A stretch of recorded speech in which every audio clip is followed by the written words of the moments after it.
Welcome to this Gifts of God program, Sunday Talk, and so happy to have you with us. And we're going to do this a little differently this week. We're going to have a dialogue on this section in the text.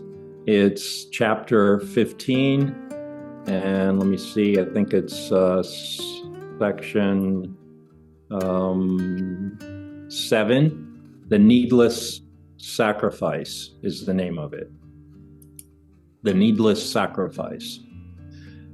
So as most of these sections, every paragraph is very loaded with, well, miracles, really. And miracles are shifts in our mind to think and live differently, right? So the lessons and these sections in the text bring to our attention a new way of thinking that maybe we weren't thinking before. Or it brings to our attention a way we were thinking, but not realizing we're thinking that way. And it's to our detriment to think that way. So better than anything else, I think the Course in Miracles explains, describes, makes it clear how our ego works. And often our ego doesn't want us to know how it works because that's how it keeps itself alive. If we really saw what it was doing, we would, say, okay, that's the end of that one. But the problem is we don't see how the ego is operating. And so sometimes it can keep giving us these results that we don't want because we're not realizing how we're actually attracting those results. So the text especially describes in detail all the very subtle deceptions, self-deceptions that the ego engages in, and to try to show us, well, this is how it's actually working. And do you really want to have that kind of a mind that works like that? So I think it's good and it brings it to the light. But usually it's also very deep, and we have to read it 2 or 3 times before it can really sink in and we can receive the miracle and make the inner correction. So this one is Section 7, The Needless Sacrifice. And it says, beyond the poor attraction of the special love relationship, and always obscured by it, is the powerful attraction of the Father for his Son. There is no other love that can satisfy you because there is no other love. This is the only love that is fully given and fully returned. Being complete, it asks nothing. Being wholly pure, everyone joined in it has everything. This is not the basis for any relationship in which the ego enters, for every relationship on which the ego embarks is special. All right, now that's a very loaded paragraph. It says basically this love of God for his Son, and I hope you ladies don't have an issue with the language. The language of the Course is in the masculine, but when it says Son, it means like all the sonship. It means it's not really gender sensitive, it's like every human being is in the sonship, female, male, doesn't really matter. So when he uses that Father for the Son, it's everybody. So this God love for us, it says a number of times in the Course that is the only love there is. So how do you feel about that? I mean, there's even a lesson. There is no love but God's. I think it's 127. Yeah, lesson 127, there is no love but God's. So this is saying that again. It's like there's only this powerful attraction of the Father for his Son, for God for his creations. And this is the only love that can satisfy you, and the only love that there really is. And then all these relationships we make in the world, with people are basically special. That's what this first paragraph is saying. Does that seem like what you think it's saying? I'm interested in hearing your comments. Those special relationships are painful. So, I mean, when I first read this, a few years ago, I was really confused. It took me a while to kind of reread it and to realize that there is only true love, and that is with Christ, with the God self. These special relationships are run by the ego. I think, from my perspective, what I think special means that there's something missing. You believe there's something missing. Mm-hmm. So you call those special relationships. You're trying to fill a void. I'm just thinking of my past relationships. I've had lots, before my last one, which lasted 30 years. I had many before, and they were all painful. Mm-hmm. And I think it's because my mother was very religious, and I was, kind of fighting that, whatever. And I got away from religion and started searching for something else. And I think I had a lot of special relationships after that. But I truly believe it's important for us to keep on top of this and being diligent to understand and have the faith that there is something deep. The love is so different. God's love is different. And anyway, that's kind of my little talk on that. I don't know if that makes any sense, but it does. That's how I see the special relationship. We all were seekers, we knew that organized religion wasn't it for us. But then we were a bit gun shy with some of these things that the Course says, where it says, well, there's no love but God's. Well, okay, then all those special relationships we made over the years, we see they had a lot of blind spots, they had a lot of limitations, and then you start to see, well, yes, you sought somewhere else for love, but did you find it? And just because organized religion didn't have all the answers, there is still this relationship we have with our Creator that's very central to this kind of search for true love, and I think that the Course makes that clear. It doesn't make us guilty for missing the mark, but it does certainly point out how we do miss the mark, and that when you're in this holy relationship with kind of your relationship with your Creator in the first place, then that can kind of direct or clean up all your other relationships. So they're not special, they're not special then. So, I mean, we have to have relationships in life. Yes, we have our primary relationship with the Spirit, with our Creator, but look at all the people we have to bump into and have relationships with. So we want that relationship with our Creator that's not special to have an impact on the relationships we have with people. And I think that that's the whole purpose of the Course, and that's the whole reason we need the miracles, is to kind of clean up those special relationships and put them in the right vibe. Well, let's go on the next one. Okay, the ego establishes relationships only to get something. Well, that right there, that kind of describes special relationships in one sentence. It's like a special relationship is one where I don't feel I'm whole, and I don't see my completion within myself, and I want somebody else to give me something to complete me.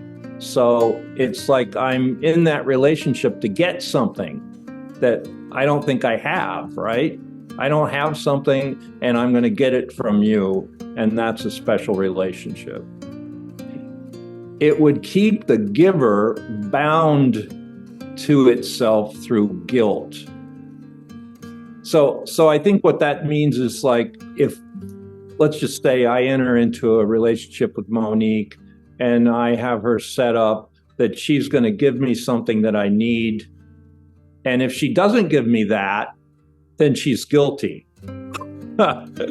So you see, like, behind this specialness, there's this kind of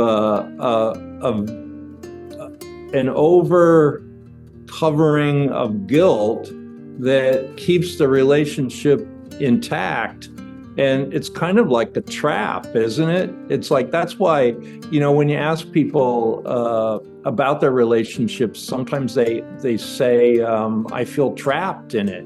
Well, special relationships are a trap, and they use guilt to keep people stuck, keep people trapped. Well, I would be too guilty if I don't give that, or if I leave the relationship, that's special. So guilt is very much part of special relationship.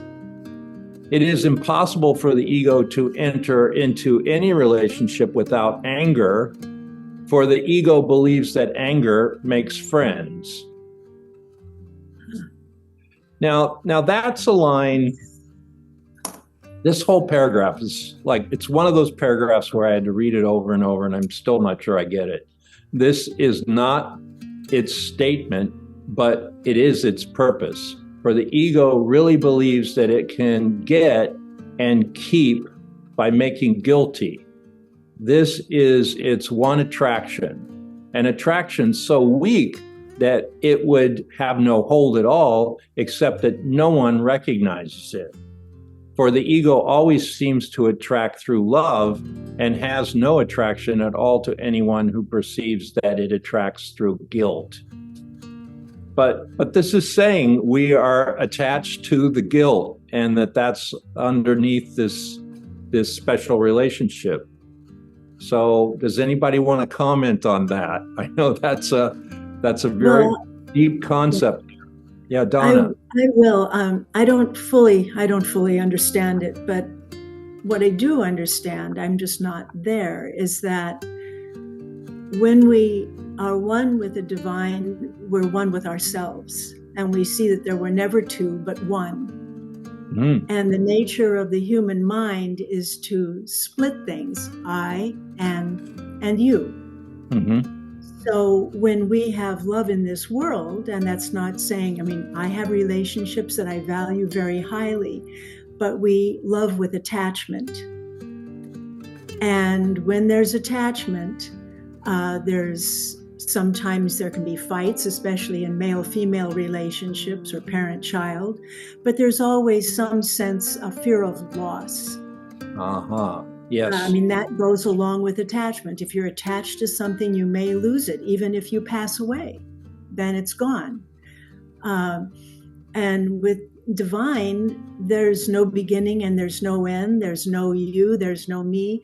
If you think about Babaji or Sai Baba or any or Jesus, their love was universal and unconditional.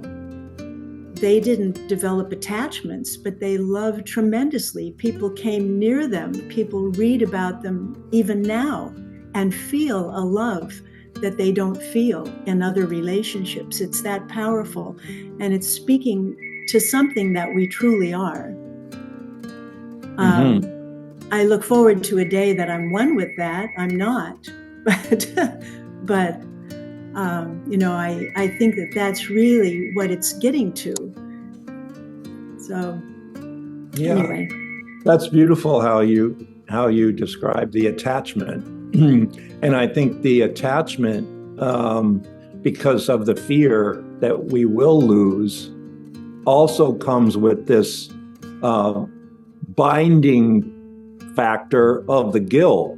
Like it's kind of maybe not expressed or not even realized, but it's behind this fear of loss. Like, okay, if I always have a fear of loss in a relationship, which I would have if I'm attached, is what you're saying, then this fear of loss is going to set up conditions that you have to meet so that I won't feel the loss, or I won't have to fear the loss, right? And then those conditions usually have guilt somewhere attached in there. Like, oh, well, as long as you meet this condition, it's a good relationship. But if you don't meet this condition, then you're guilty. And I think that underlying energy that starts out from this attachment you're talking about, it's very present, and it's something we have to look at and render up, so to speak, to the Holy Spirit for the healing. Yeah. Thank you. But it could also be the other way around as well, because somehow unconsciously you realize, and that's what makes you feel guilty, that you're putting up the other one as someone who has to meet your needs. So it comes from your own feeling of guilt, which we don't recognize. Yeah. Well, it works both ways. We could have our partner set up to meet our needs, or we could be in a codependent relationship where they want us to meet their needs and they're not taking responsibility, and we're always fulfilling some part of the relationship, Or maybe they don't even want anything, but we realize we are being attached. Yeah. Attachment. Well, that's one of the big,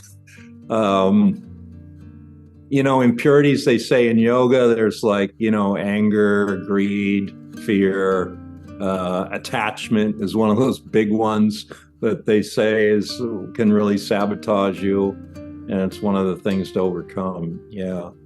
So let's see what the next paragraph says here. Okay. The sick attraction of guilt must be recognized for what it is. For having been made real to you, it is essential to look at it clearly, and by withdrawing your investment in it, to learn to let it go. No one would choose to let go what he believes has value, yet the attraction of guilt has value to you only because you have not looked at what it is and have judged it completely in the dark.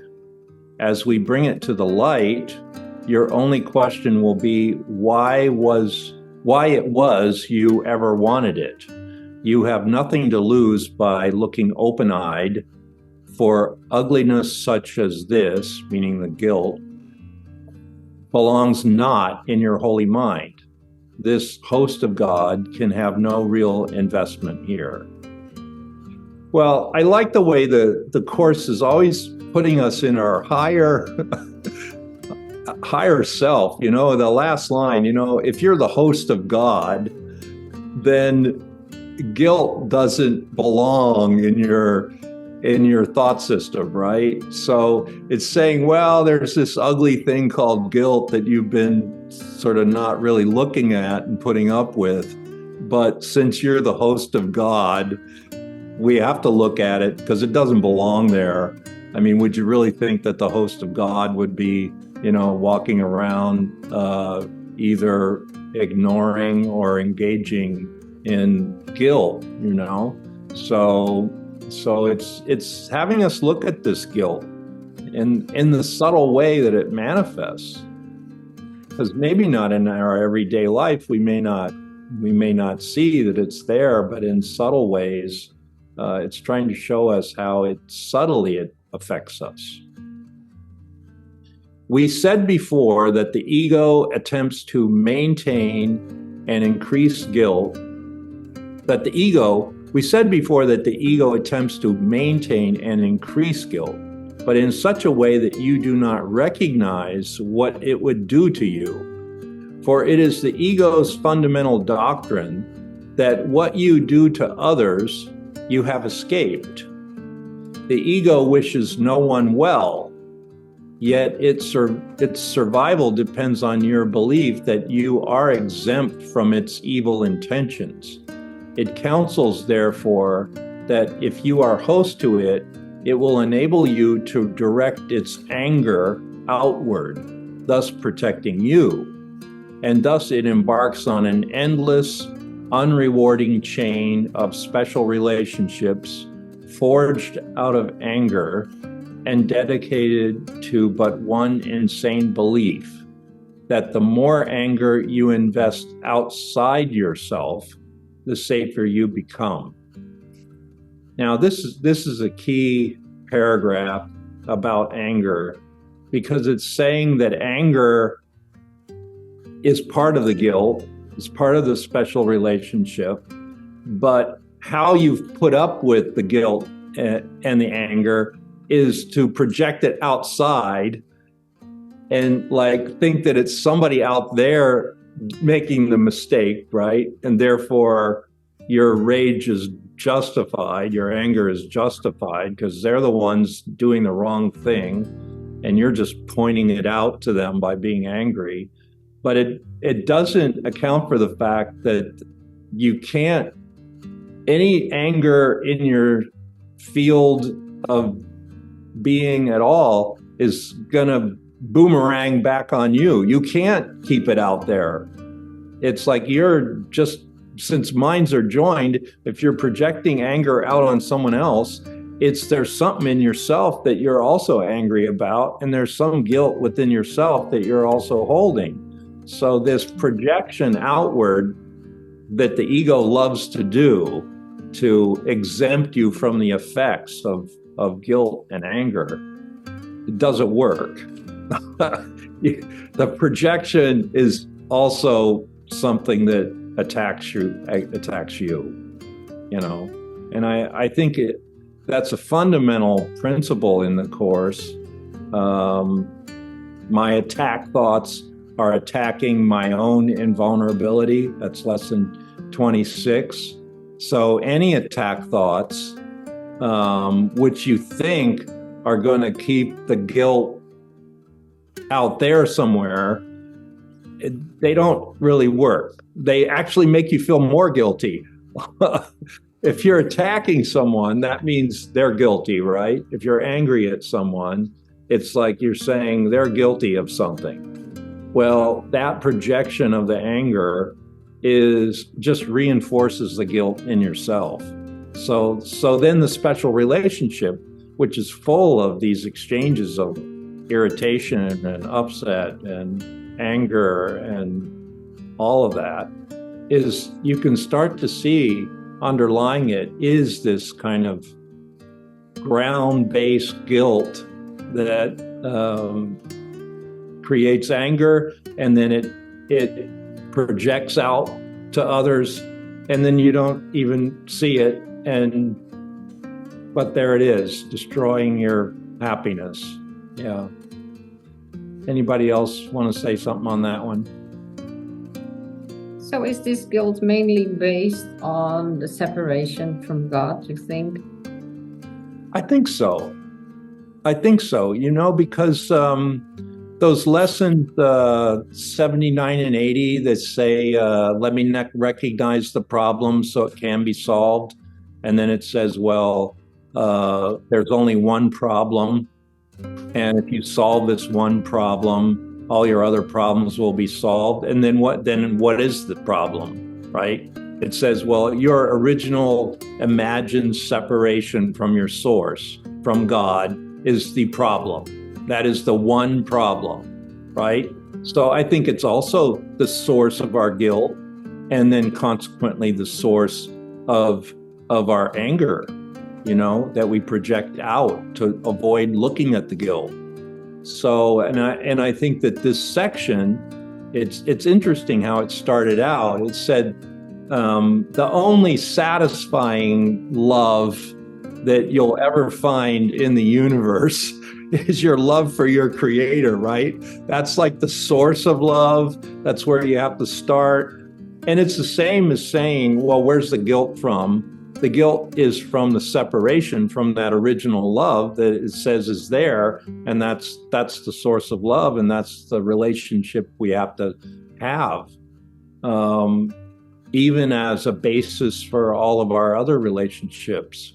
So yeah, I think you're right, Monique. The separation is the original guilt that we felt, and it was a kind of our primordial mistake. But now I want to be careful. I don't call it original sin, because that's where the church went off in its false theology. Like, and the Course corrects it. It says a mistake is not a sin. Now, the difference is very subtle, but it's very important. Like, if you have a truth, right, and then you make a mistake, the mistake does not affect the truth. The truth is the truth. Like, let's just say the truth is you are one with God. You have always been one with God. You will forever be one with God. Now, you make a mistake in thinking you're separate from God. Well, that mistake does not affect the truth that you are still one with God and you will always be one with God. You may not be aware of it because you're in the mistake, but that truth is still true. Now, this is the Course's approach, to the separation, it calls it. But now the church's approach is you were always separate from God, and when you incarnated, you were originally separate from God, and you'll forever be separate from God, and therefore you're a sinner. And see that it doesn't account for this original truth that you're one with God. So I think that's where the Course and organized Christianity part ways.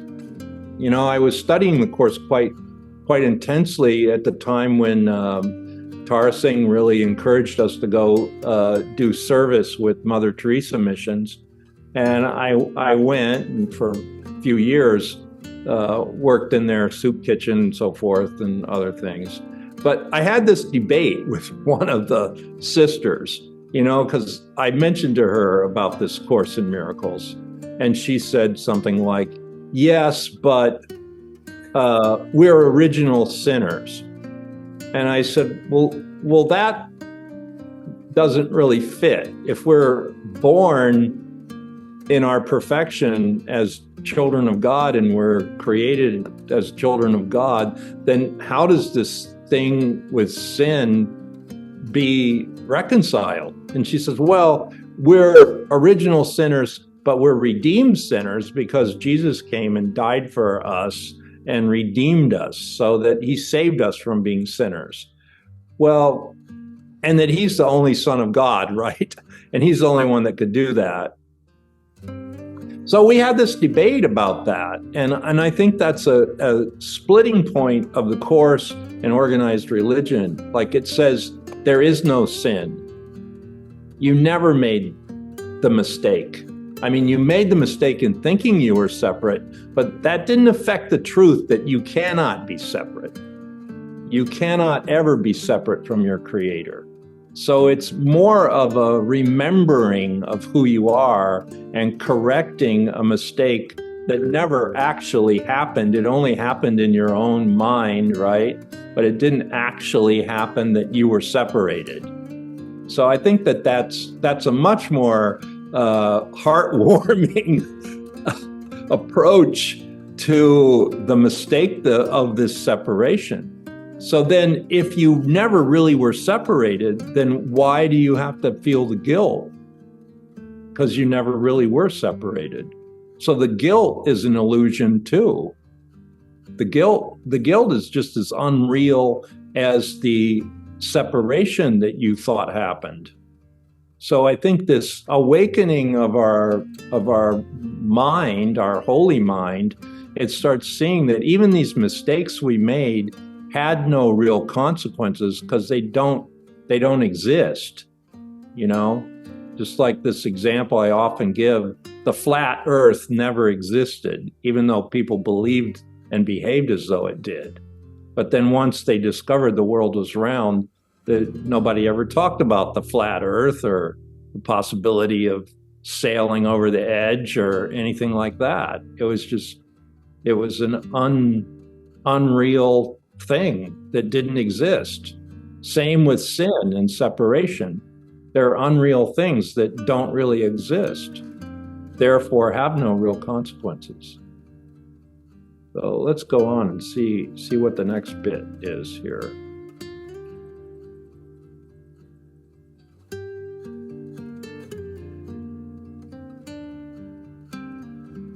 It is this chain that binds the Son of God to guilt, and it is this chain the Holy Spirit would remove from his holy mind. For the chain of savagery belongs not around the chosen host of God, who cannot make himself host to the ego. In the name of his release, and in the name of him who would release him, let us look more closely at the relationships the ego contrives, and let the Holy Spirit judge them truly. For it is certain that if you will look at them, you will offer them gladly to him. What he can make of them you do not know, but you will become willing to find out if you are willing first to perceive what you have made of them. In one way or another, every relationship the ego makes is based on the idea that by sacrificing itself, it becomes bigger. And the sacrifice, which it regards as purification, is actually the root of its bitter resentment. Or it would prefer to attack directly and avoid delaying what it really wants. To the ego, yet the ego acknowledges, quote, reality as it sees it, and recognizes that no one could interpret direct attack as love. Yet to make guilty is direct attack, although it does not seem to be. For the guilty expect attack, and having asked for it, they are attracted to it. Well, it's interesting. It's introducing this idea of sacrifice. I think we have to look at that. You know, how are we using sacrifice in our relationships that keep it special and keep this underlying anger alive? You feel like you have to sacrifice something, you're going to be irritated about that at some point, don't you think? It's like, why should something that's, quote, loving also be painful? Because usually sacrifice is associated with pain, right? You're giving up something, and then you feel the pain of not having that, whatever that is. So then you kind of justify that relationships are based on this underlying pain that you have to put up with if you're sacrificing something, right? So sacrifice is really another one of those obscuring emotions and agreements that keeps relationships special and painful. So who would like to comment on that? Anything Well, as you were talking about that, I was kind of thinking about a weaving, and what we're sacrificing really is, how do I put this? The view of what we feel as our reality, separate from God. But I think the spiritual path is sort of like pulling threads out, pulling threads out, pulling threads out, pulling threads out. And then suddenly, at some point, by the grace of God, who knows, it all falls into place and you know who you are. And then you experience who you are. But that's life. And in the meantime, we do have to live by certain values, and we try to improve our lives and be more kind and serve others and do the things that are more spiritual in nature. And perhaps those are the things we need to do to pull the threads out. We need to act within the ego. You can't just go sit in a corner and say, I've got ego, I'm going to stop breathing. That's called suicide. So, we've got to live our lives. And so we try to live them in a more spiritual way. And I'm just wondering if that's it, that if each time we do something, we're sort of pulling at that tapestry, removing pieces. I think you're getting close, Donna, because, Babaji used to say truth, simplicity, love, and service. And my teacher, Tara Singh, emphasized service or discovering having something to give. All right. You have something to give. And I think that, all the times that I was working in this Mother Teresa mission and listening to these nuns tell me about original sin, it was definitely helping me get clear about the Course and my life and what was valuable to me. And I think there's a difference between having something to give and being of service. And that's why a lot of the spiritual masters emphasize karma yoga. Babaji used to talk all the time about karma yoga. The Bhagavad Gita, which is one of the great scriptures, talks about karma yoga. Most of the great yogis talk about that. Work is worship. Idleness is death. So you've got to be productive. You can't stay in your cave forever. I mean, even Ramana Maharshi, who was in a cave for 17 years, came down and then had his mission in the world, and people came, and he had an ashram, and there was a lot of work to do, right? After he got this enlightenment. So yeah, work is worship, and service is helpful, and service is not sacrifice.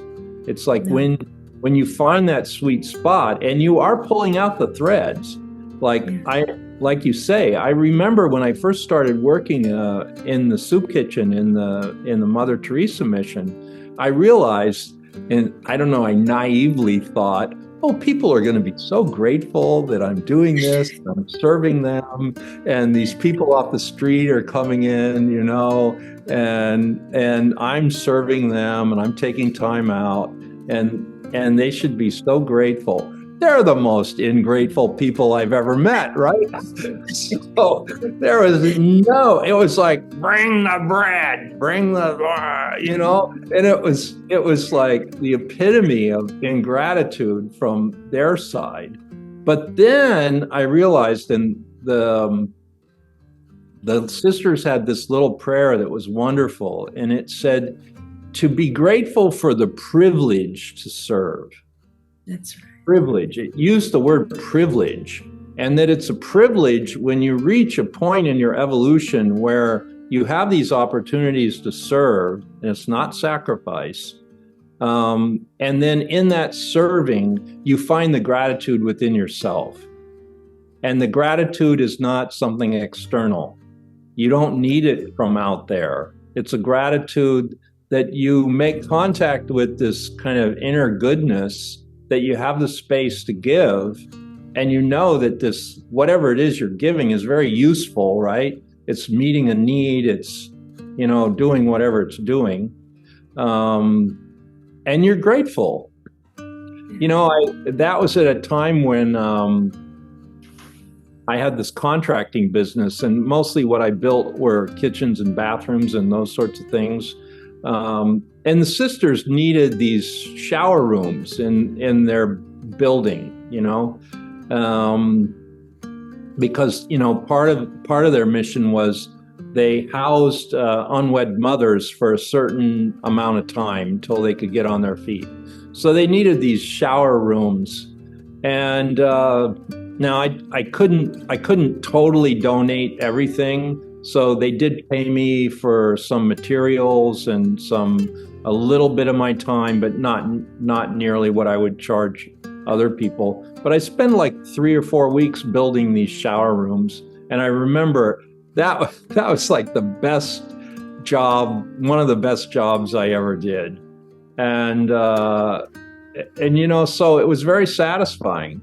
Now there were a lot of jobs I don't even remember, but now that one I will remember, almost to the day, and how I did it and what I had to do.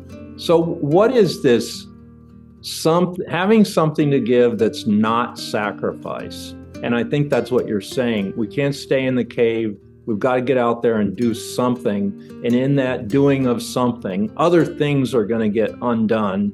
And we're going to let go of the notion of sacrifice. Yeah. That's right.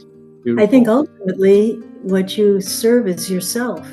I mean, when you finally let everything drop away, there's no two, there's only one. So you love all, you serve all, you're serving yourself.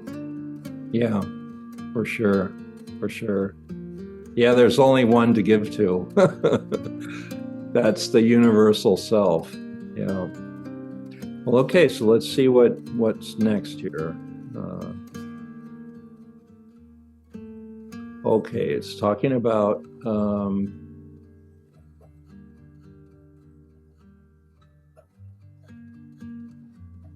in such insane relationships, the attraction of what you do not want seems to be much stronger than the attraction of what you do want. For each one thinks he has sacrificed something to the other and hates him for it. Yet this is what he thinks he wants. He is not in love with the other at all. He merely believes he is in love with sacrifice. And for this sacrifice, which he demands of himself, he demands that the other accept the guilt and sacrifice himself as well. Forgiveness becomes impossible, for the ego believes that to forgive another is to lose him. It is only by attack, without forgiveness, that the ego can ensure the guilt that holds all its relationships together. Yet they only seem to be together, for relationships to the ego mean only that bodies are together. It's always this that the ego demands, and it does not object where the mind goes or what it thinks, for this seems unimportant. As long as the body is there to receive its sacrifice, it is content. To the ego, the mind is private, and only the body can be shared. Ideas are basically of no concern, except as they bring the body of another closer or farther. And it is in these terms that it evaluates ideas as good or bad. What makes another guilty and holds him through guilt is good. What releases him from guilt is bad, because he would no longer believe that bodies communicate, and so he would be gone. Suffering and sacrifice are the gifts with which the ego would bless all unions. Those who are united in its altar accept suffering and sacrifice as the price of union. In their angry alliances, born of fear, of loneliness, and yet dedicated to the continuance of loneliness, each seeks relief from guilt by increasing it in the other, for each believes that this decreases guilt in him. The other seems always to be attacking and wounding him, perhaps in little ways, perhaps unconsciously, yet never without demand of sacrifice. The fury of those joined at the ego's altar far exceeds your awareness of it, for what the ego really wants, you do not realize. Oh, and here's a key paragraph. Whenever you are angry, you can be sure that you have formed a special relationship which the ego has blessed, for anger is its blessing. Anger takes many forms, but it cannot long deceive those who will learn that love brings no guilt at all, and what brings guilt cannot be love and must be anger. All anger is nothing more than an attempt to make someone feel guilty, and this attempt is the only basis the ego accepts for special relationships. Guilt is the only need the ego has, and as long as you identify with it, guilt will remain attractive to you. Yet remember this: to be with a body is not communication. And if you think it is, you will feel guilty about communication and will be afraid to hear the Holy Spirit, recognizing his voice as your own need to communicate. Yeah, when I read that, I thought that was powerful. All anger is nothing more than an attempt to make someone feel guilty, and this attempt is the only basis the ego accepts for special relationships.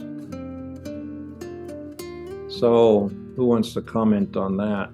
That's pretty deep. Yeah. It's very deep, but I can really relate to it. I mean, as a simple thing as somebody driving and getting angry at the traffic. It's like, I know it sounds simple, but yeah, it's a really serious thing because road rage. Yeah. But there's so much of similar, things around us that we see, and we have to be so conscious of it and just see what's really going on. Well, I think what's really going on is we have some deep-seated guilt for the separation that Monique mentioned, this imagined separation, which is the really one problem the Course says. And we have this sort of deep kind of unresolved guilt about that. And we don't want to feel it. And therefore, we want to project it out there. And how do we most project it out? Well, when we get angry, when we get irritated, at anything or anyone, we're still trying to project that guilt out there. And not seeing that the guilt is meaningless thought, The guilt is meaningless thought. My meaningless thoughts are showing me my meaningless world, right? Lesson 11. So what would meaningless thought look like? Well, fear, guilt, anger, attack thoughts, these special relationships that have all these kind of obligations attached to them, and trying to get something you don't think you have. So limitation, all these are a part of the special relationship. And in the special relationship, you're always going to be irritated about something. And there's always going to be an underlying guilt that's somehow running it. And I think that this section, I know it's deep and hard to look at, but the more we can look at it, I think the easier it is to see how ridiculous it is and let it go. Why would we even engage in that kind of a mental patterning, but we do somehow. But I think if we see we're doing it from this kind of a perspective, where we're dialoguing with people we love, trying to get to the bottom of it. We want to resolve it. We want to let it go. We don't want to be sacrificing. We don't want to be, unconsciously projecting our anger out there onto other people. We want it resolved. We want the miracle here. We want the Holy Spirit to help us here, and get us free of this dynamic. And I think that that's the purpose of the Course.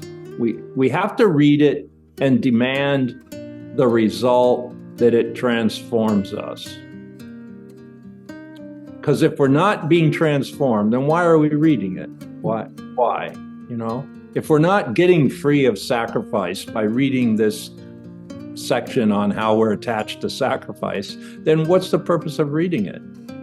So I think that's why I wanted to kind of engage you a little more this week, that we can come to this place where we read the Course in Miracles and we receive the miracle and we receive the inner transformation that it's trying to get across to us. And it's instant. It's like we see it, we understand it, we realize it, and now it's in application and we're free.